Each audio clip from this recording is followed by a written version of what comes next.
Okay, once again, congratulations, Coach. Give us an overview, please. Yeah, great game, great night for our program. Starts and ends on the mound, winning baseball, and two big left-handers here executed at a really, really high level. Proud of Nate. Maybe a surprise, from a name from a starter, but not a surprise performance. Every game he's pitched in this year, I think we've only lost one time that he's pitched the entire year, and I look for those things.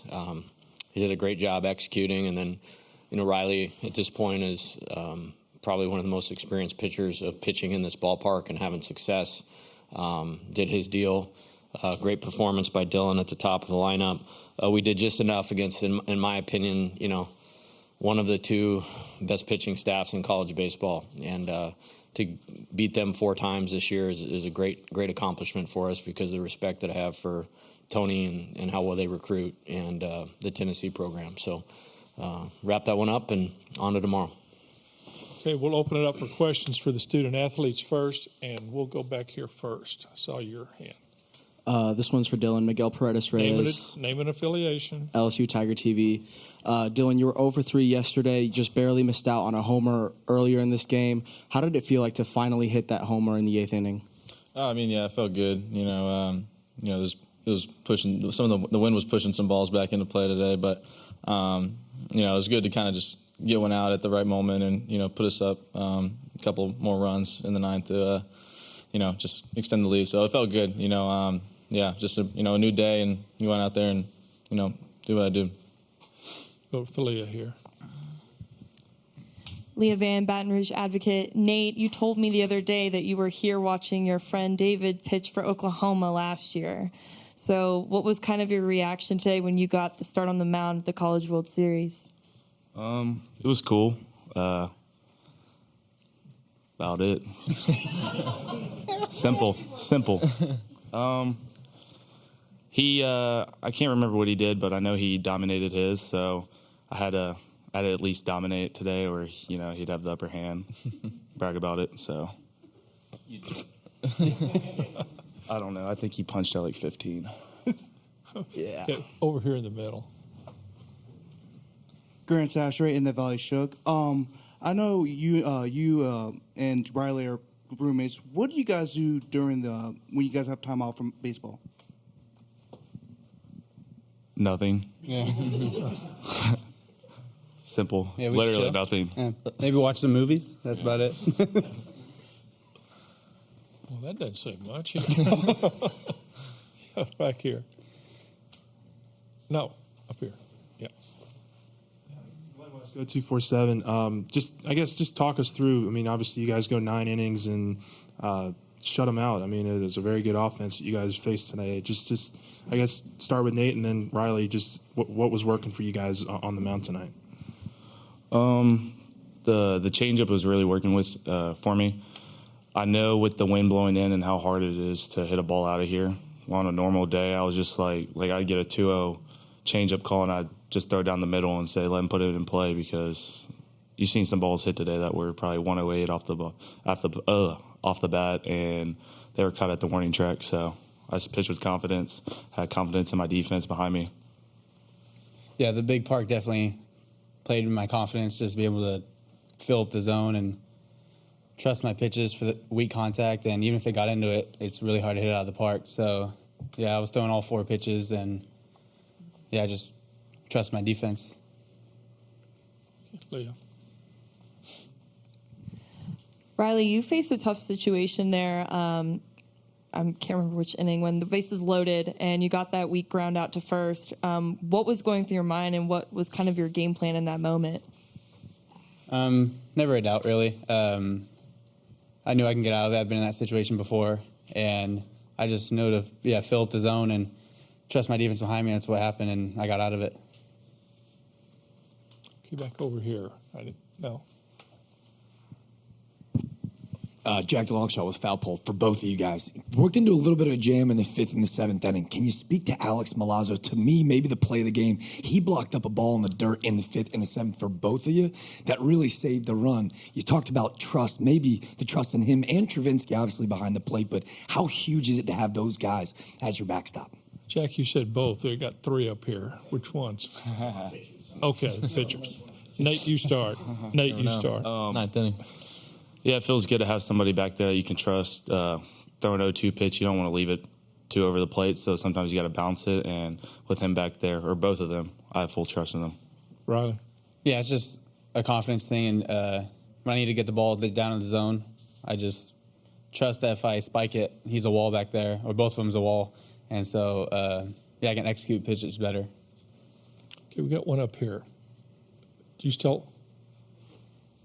Noah, did you have one? Okay. Go to Leah here, then we'll go to Matt. Nate, when exactly did you find out you were starting today, and what was your reaction? Coach texted me at 8:56. I didn't respond until 11:10. I was sleeping in a little bit, so I think I just texted him, I'll give it all I got. Yeah, I can confirm the time lapse. Okay, Matt. Matt Tallery, World Baseball Network. Dylan, what was just the composure you had at the plate today? 2 for 4 day, let alone leading off the game with a big walk that sparked Peloso's RBI single for the first run of the game. Yeah, I mean, I was seeing the ball pretty good today. It's that's a great pitcher on the mound today. He's going to be a big leaguer for a long time, I believe, in the future. So, but I mean, I had confidence in myself, and I was going up there and, giving it my best shot. And, just to draw the walk, I mean, I have confidence in all the guys behind me. So, I feel like if I get on base, those guys are going to score me at any point. So, just, my mental mindset thing is just, go up there and give it my best shot. And it's a new at-bat every single time. We'll go to Grant here. This is a question for Nate. I'm aware that you were a starter at your junior college back in Oklahoma. How much does that prepare you for this moment right now? It prepared me a lot. My first year, I came out of the pen, which was the first time in my career. High school, I started all 4 years. Got to junior college, and we had 3 pitchers topping out at 100, and they all started, so there's me. So I learned how to pitch out of the stretch, and then the second year I took over because they all left, got picked up or drafted. And that really helped me figure out how to throw even the changeup. I didn't throw a changeup in high school, so really the last year helped me with the changeup. And then I'd say today the changeup is probably what helped me the most. Okay, Glenn. Yeah, Dylan, just towards the end of this game, do you guys feel like you kind of found, a little bit of something offensively? I mean, it looked like just you guys were able to kind of get a little bit more consistency at the plate, I guess. Yeah, I think all around we had good at-bats, really. Sticking to our plan. We weren't really chasing as much, but, I think towards the end we were definitely stringing some good ABs together, and, we were able to scratch a few more runs. So that was definitely good and, helped these guys out a lot. Okay, Matt, this will be okay. Well, that'll do it for the players. Thank you, guys, and get ready for tomorrow.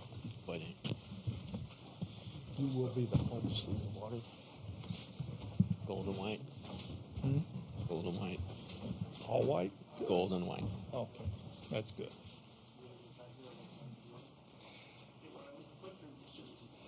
Okay, we'll start with Leah.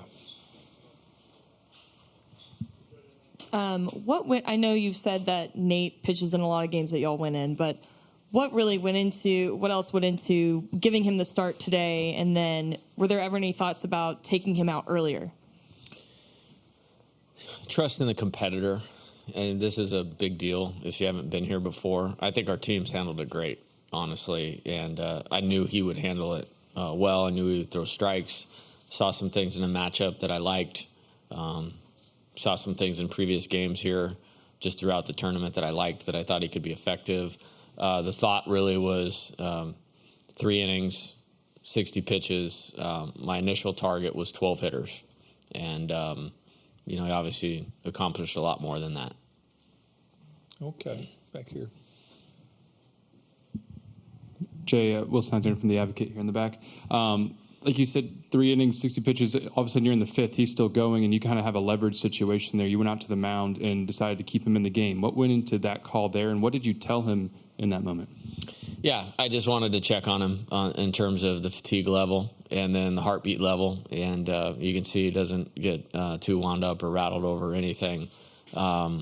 and just felt like he could make a pitch to, I believe Inslee was up at that time, and he did. He got him off the end of the barrel for the fly ball to right field, and just trust level, and felt like he had enough in the tank. I mean, he'd obviously been throwing well, and then another big thing was he went out and got another full inning after that, and that really shortened the game, which, when you're in this side of the bracket, you need that. And, if you're going to have a chance to do something, you need a performance like Nate gave us tonight. I'm really proud of him.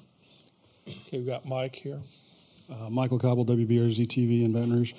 In February, you said the guys that were playing in March may be different than the guys that were playing in June. You just alluded to it. How big is it to have somebody step up into a role that maybe they hadn't previously shown they could do something?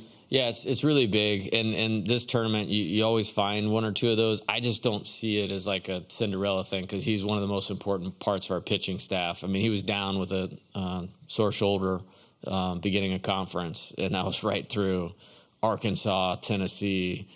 I did not feel very comfortable about that because he was a huge part of it. And then there was a little bit of working his way back.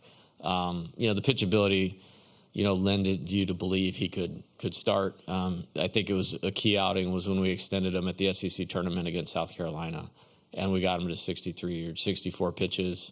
Had a good outing in a regional against Oregon State, and then fortunately in the Super Regional we won in 2 games. But he was kind of that piece that was going to be a part of a game 3 if we needed it. So super job tonight, and maybe that time off allowed him to do what he did tonight. Okay, Glenn. Yeah, hey, Coach. Glenn West, Go 247. Do you feel like the offense really started to find itself a little bit here at the end of this game after, I guess, a couple rough innings? Yeah. It's tough. I mean, these guys have played so good for so many games this season and set a standard of scoring runs and hits and on-base percentage and slugging that when you run into this park with the wind blowing in, shadows, and then Drew Beam, you heard the best hitter in college baseball call him a major leaguer. And then that staff we saw last night that we'll see the next few days, not going to be easy. You're going to have to win 5-0.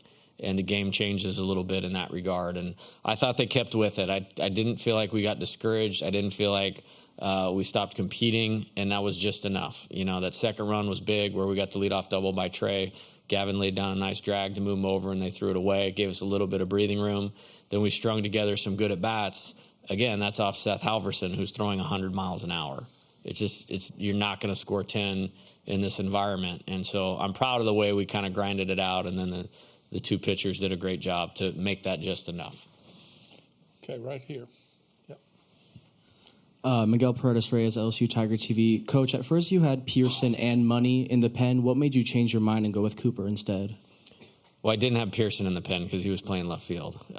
That's okay. Blake had been throwing the ball really, really well. He was definitely part of the plan tonight. I think I didn't feel like they were seeing Nate well, and I think Riley is about as comparable and close to Nate as possible. And I wanted to stay with that look because they were in between. And, when you're pressing a little bit, when you're in an elimination game and you're trying to chase runs late, he's the type of pitcher that if you give him an inch, he can take a mile, and he did what he did tonight. Okay, Mike.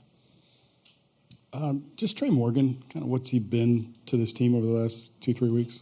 Yeah, phenomenal. He's playing his best ball. I mean, I know he's had a great career, so I don't want to minimize the impact. But he's playing his best baseball right now, and it's just one of those guys when you need him the most, you get the most. And he's one of those guys that you could throw on a big league diamond right now, full stadium, and he could go out there and give you 3 or 4 quality at bats. And that's what he's doing for us. Obviously playing exceptional first base. But yeah, the NCAA tournament, he's been spectacular. Okay, any more questions for Jay? You got one in the back. Jay, you alluded to this, of course, that getting out of the loser's bracket, but just the number of games that you have to have guys go deep. And so now that Nate has done that and ate up so many innings, how do you feel about what you have left in the pitching staff for the next 2 days, potentially, when you go up against Wake Forest? Yeah, I feel great about it. And the reason I feel great about it is because of the offense that I just alluded to, because Paul has been Paul and so astronomically out of this world good. We've had a pretty good year from the mound, but because of some of the injuries and because of 2 speed bumps through the best conference in the country, there's this thought that we don't have a great pitching staff. I think we have a great pitching staff, and we have plenty of guys to execute in a way that can give us a chance to be successful. Feel great about it. Okay, Mike, this will be our last question for Jay. Yeah, what do you take away from that first game against Wake that you might be able to capitalize on tomorrow? Yeah, they're legit. Going to have to go back and look at it again. When I saw this side of the bracket, and all 8 teams here are amazing. I said that before the tournament. Of the 3 times I've been here, this is the best field. There's the most good players and good pitchers of the times I've been in the College World Series. They are certainly part of that. I thought Hartle threw an outstanding game. I thought their pen was good. They have more guys that they can go to. Offense, they have their way, and they do their thing really, really well. So wouldn't want to be playing anybody else. I feel like the 4 best teams in the country are the 4 best teams still playing in Omaha right now. Okay, Jay, we'll see you tomorrow. Thank you. Thank you.